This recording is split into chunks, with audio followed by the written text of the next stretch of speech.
Hi everyone. In this section, we will be working to graph the six trigonometric functions of sine, cosine, tangent, and the reciprocals of those functions of cosecant, secant, and cotangent. Basically, we want to be able to sketch those graphs out and then also be able to discuss and know the various characteristics that are important to the graphs of these functions. Where we'll begin is with the sine and cosine functions, two functions whose graphs look very similar to one another and share lots of characteristics that are also very much alike. So we'll start off with the sine function. So what we'll do is we're going to graph the equation where the y values on our graph will be the dependent variable and will be a function of x being plugged into sine. So what you need to know about this is that when we plug into a sine or a cosine or whatever it might be, right? What's going in is it's an angle that's being put in, and then what we get out of that is going to be a ratio of sides. And so the unit circle can actually be really helpful for us to be able to understand the various points that are going to be on the graph. So this right here would be an x at 0 degrees, but actually we really want to think about it here being in radians. So you want to think about this here as being your x value, the various angles around the unit circle, because when we graph the sine function, all of the x values here are going to be in radian measure, and then all of the y values are just going to be corresponding to really what the ratio of the side lengths will be. So it's just kind of the normal numbers. So we know that particularly for this input right here of 0 degrees, that the sine is actually just this y value, because sine is always a y value in the unit circle. So we would know then that the point 0, 0 is going to be on the graph of sine, because when we do sine of 0 degrees, plug that in for x, you actually do get 0 for the y value. Okay?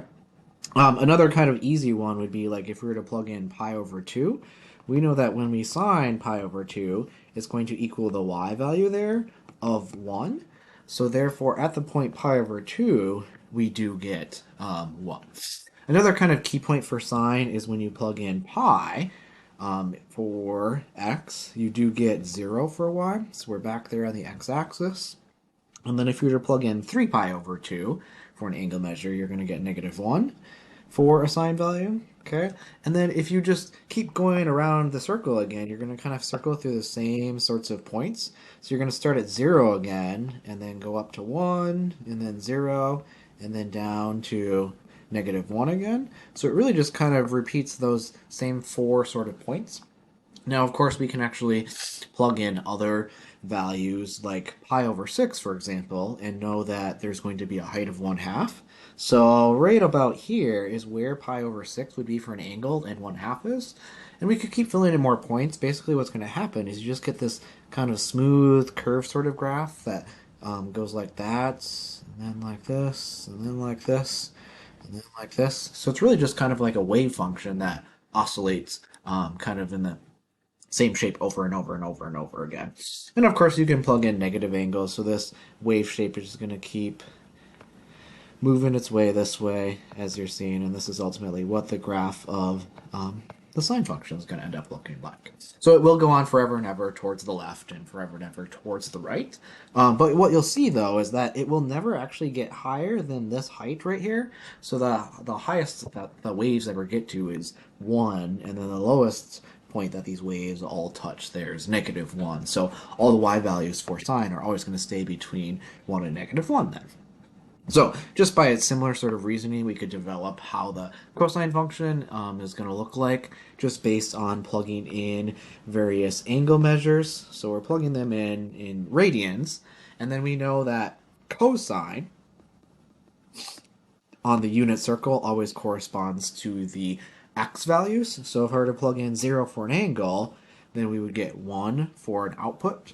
So therefore, this point right here of 0 for the angle and 1 for the ratio would be on the graph. And then similarly, if we put in pi over 2 for the angle, the x at that point of 0 would be our height. So we would get this point right here of pi over 2 for x and 0 for the y value.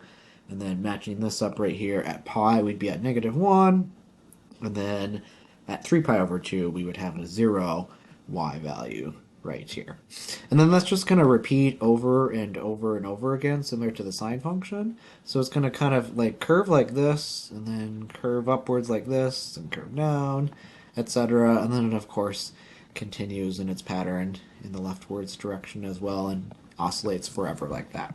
So it looks a lot like the sine function, in that it just has this wave shape form, just is positioned a little bit differently. So you can see how right here on the y-axis it has an intercept at 0, 1, versus if I scroll back to the sine function, its y-intercept starts there at 0, 0. So it's just kind of, they're shifted of each other, right, horizontally.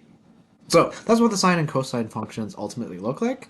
So the characteristics that we want to start diving into will first of all include the domain and range of these various functions. So if we were to discuss the sine function and talk about the domain of that function, the domain of that function actually is all real numbers. And you can see how that's reflected in the graph of the sine function because it's continuous forever. There's no discontinuities that happen from negative infinity to infinity there for x. But for the range sticks strictly between 1 and negative 1 and every number between 1 and negative 1. So the range of that function is going to be every number between negative 1 and 1. And I'm using brackets there because negative 1 and 1 are included in the range, so they are members of that set. And then it turns out that actually for cosine, it's really the same thing, right? The domain is also going to be all reals, but then the range of that function just sticks between negative 1 and 1 for the y values. So one thing that's unique to sine and cosine is they are examples of what we call periodic functions.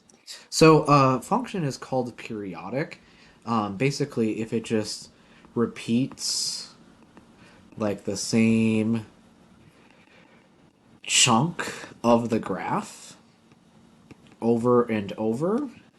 Okay, and that's put in layman's terms. It's not a very mathematical way of talking about that.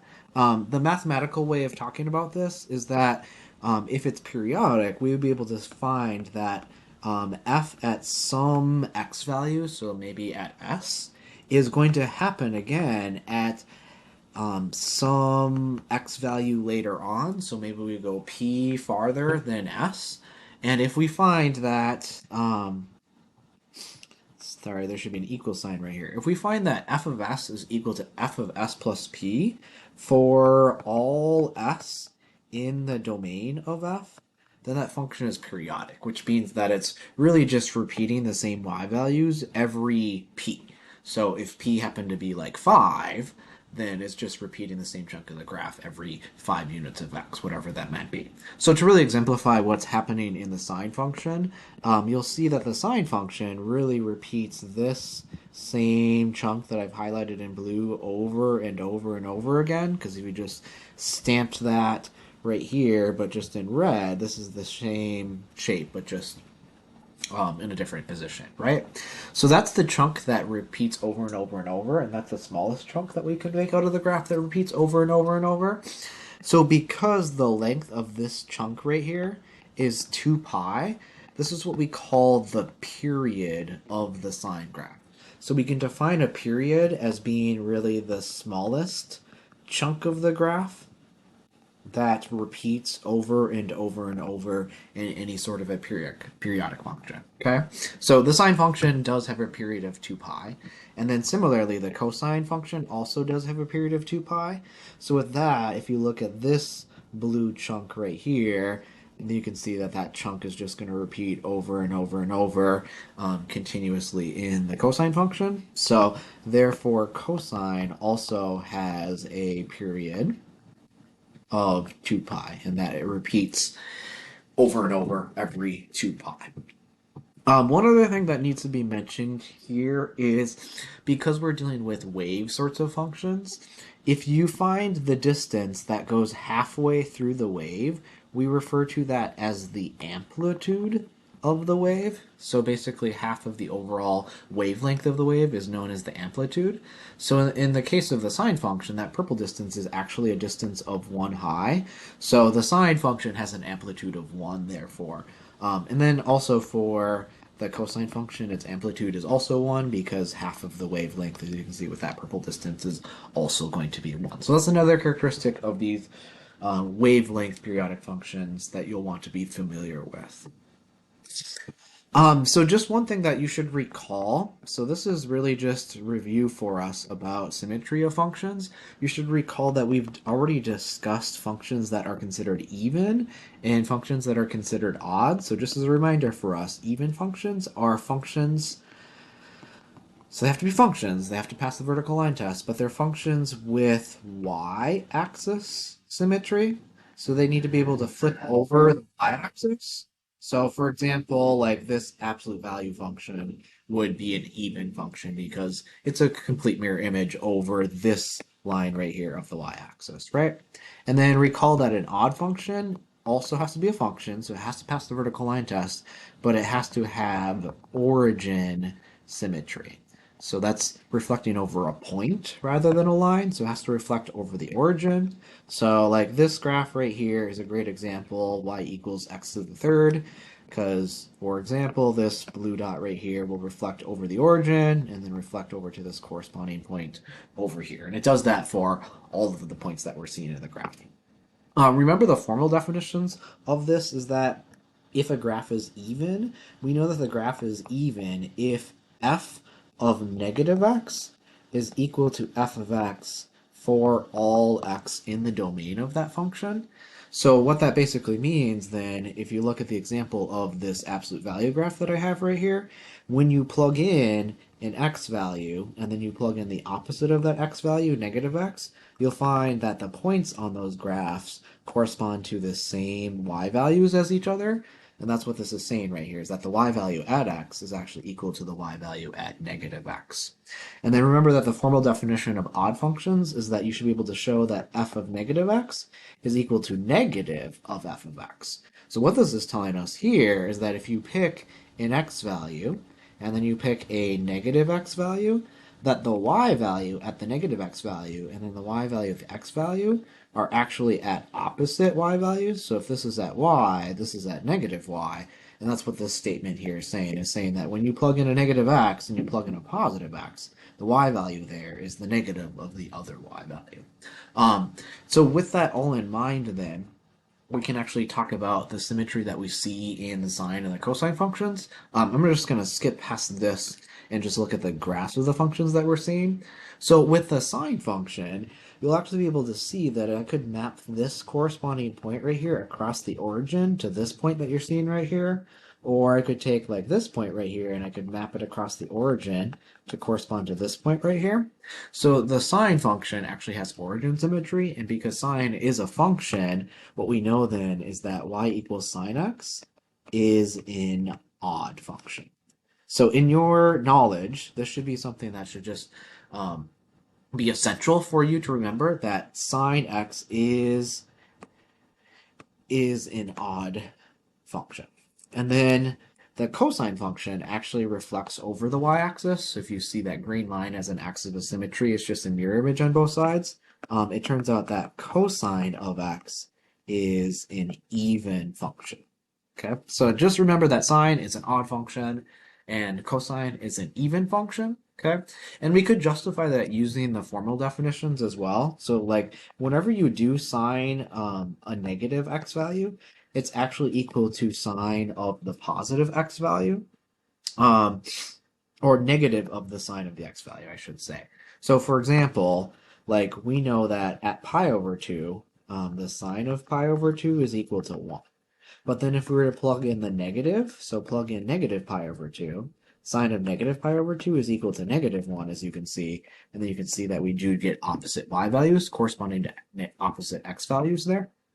And then following the formal definition for an even function to show that for cosine, we could take, for example, right here at negative pi, that when we do cosine of negative pi, that's equal to negative 1, which you can see on the point on the graph right there. And then at cosine of pi, we do have that it's equal to negative 1 there as well. So the y values are actually the same at opposite x values, which justifies the fact that it is indeed an even function, cosine. Okay? So these are the things that you should really remember about these functions, and these were all just discussed about sine and cosine. So it's a really good summary to be able to look at, so process all the information that you're seeing there, and hopefully that all makes sense and is stuff that you will remember. All right, so now we want to look at the graph of the tangent function here and be able to understand what the tangent function is going to look like. So when we graph y equals tangent of x, we need to again recognize that we're plugging in an angle for x, right? And then we're going to get the tangent ratio out for y, which is really supposed to be y over x on the unit circle, right? So what we'll see then is if I were to put in 0 for an angle, what we would get is we would get 0 divided by 1 is going to be the y value, because we're doing y divided by x, which is just equal to 0. So therefore 0, 0 is going to be a point on the tangent function. And then if we were to like plug in, say, pi over 6 into the tangent function, then we would get 1/2 divided by square root 3 over 2. And then once we multiply by the reciprocal, you're going to get 1 over square root 3, which is equal to square root 3 over 3. So at pi over 6, right, this is where this is happening, you get this positive y value that's like 0.5 something, roughly about. So you'd be right about here. And what's going to happen, though, is as you keep going higher and higher in angle, as you get closer to 90, your tangent values actually get higher and higher and higher and higher and higher, like so high that they actually grow towards infinity. But the thing is, though, at pi over 2, there's actually going to be an asymptote here, because that is a place where tangent becomes undefined. Because you can see right here at pi over 2, if you did y divided by x, you would do 1 divided by 0, which is where it's going to be undefined, okay? The tangent values do become negative as you go down this way.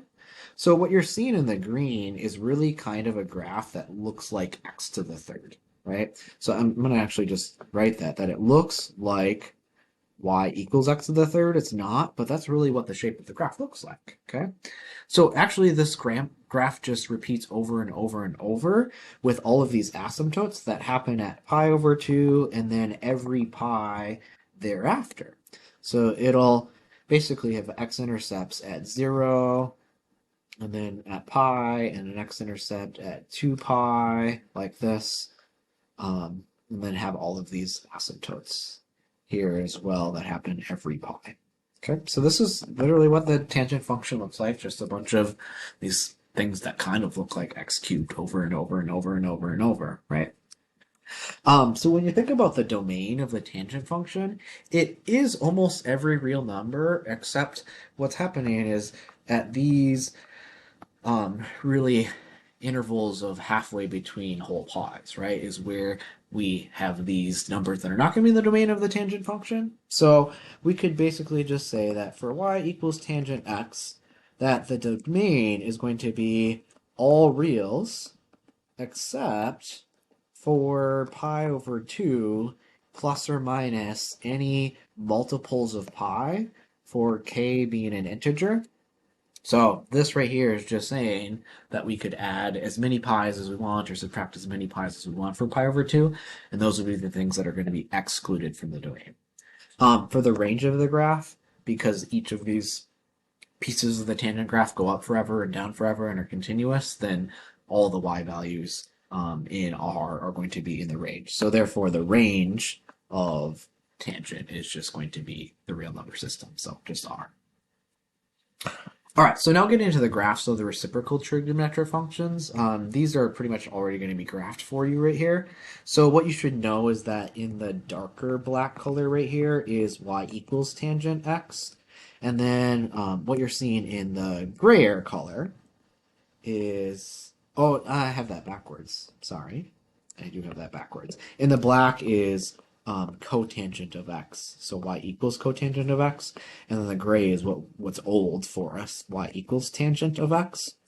So you'll notice that for the tangent function, right? The tangent is how we just graphed it. So now for the cotangent function, so what you're seeing in the black, it's crossing through different x-intercepts now. So the cotangent function is actually going through those numbers where tangent was undefined.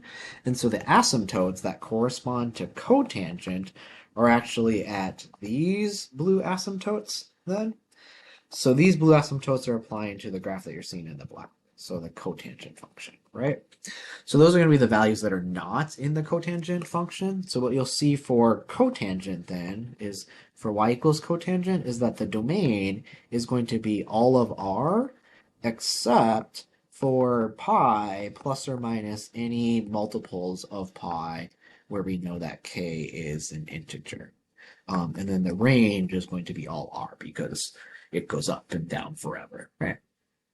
Great. And then here, what you'll see in the black is going to be y equals cosecant of x. And then what you are seeing in the gray is the reciprocal of that function, which is sine x.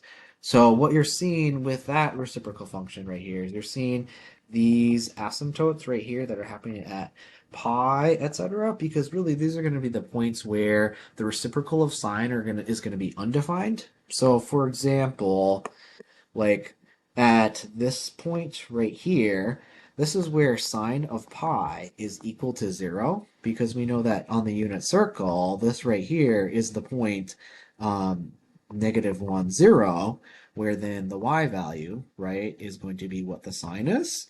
But then when we reciprocate 0, it becomes undefined. So these asymptotes, these places, is really where you're reciprocating a 0y coordinate from sine. So that's what cosecant looks like. And then your secant function really just comes from where reciprocating cosine is going to become undefined. And so these asymptotes all just happen to occur at -3 pi over 2 and then multiples of pi from there. Okay. Great. So these are the big characteristics that you'll want to know, and I want to highlight just a few of these things here. So one thing that you should already know about sine and cosine is you should remember that both of those functions do have a period of 2 pi. So because sine and cosine have periods of 2 pi, then secant and cosecant also have periods of 2 pi as well. And you see that actually happening because this and then this, both of those two red parts are going to repeat over and over again because then it's just going to repeat here and here again. And then it'll happen again. And that interval between, say, like right here to right here is a distance of 2 pi. So the secant function, therefore, has a period of 2 pi, and the same thing is true back over here with cosecant, and you can check that out. The tangent and cotangent functions are different, however, because those have periods of pi and repeat every pi. So if we go back to that graph that had both the cotangent and tangent functions, you could indeed inspect that every distance of pi, you're going to have basically kind of a new stamping of what each little partition of the tangent and cotangent functions really end up looking like there. And then, of course, you have the domain and range aspects of stuff. You'll recognize that there's asymptotes and such. We're going to dig into this a lot more in the future, so it's not a huge deal for us right now, as long as you get some exposure to what the graphs look like, and then now you'll get a chance to be able to try graphing these functions in your own a little bit too. You'll be good. The last thing that I do want to mention is for those cosecant and secant functions, I do want to highlight the range aspect of them because that's something that I didn't talk about with the graphs. You'll notice that for the secant function, the y values actually stay higher than 1 or lower than -1. They don't go in between because in between is really just that cosine function, and the same thing was true for the cosecant function. So when you're looking at how the range is expressed right here, you're seeing that the range is expressed to include every number that's at -1 and lower and every number that's at 1 and higher, but excluding the numbers in between -1 and 1, which is what the range of sine and cosine are respectively there.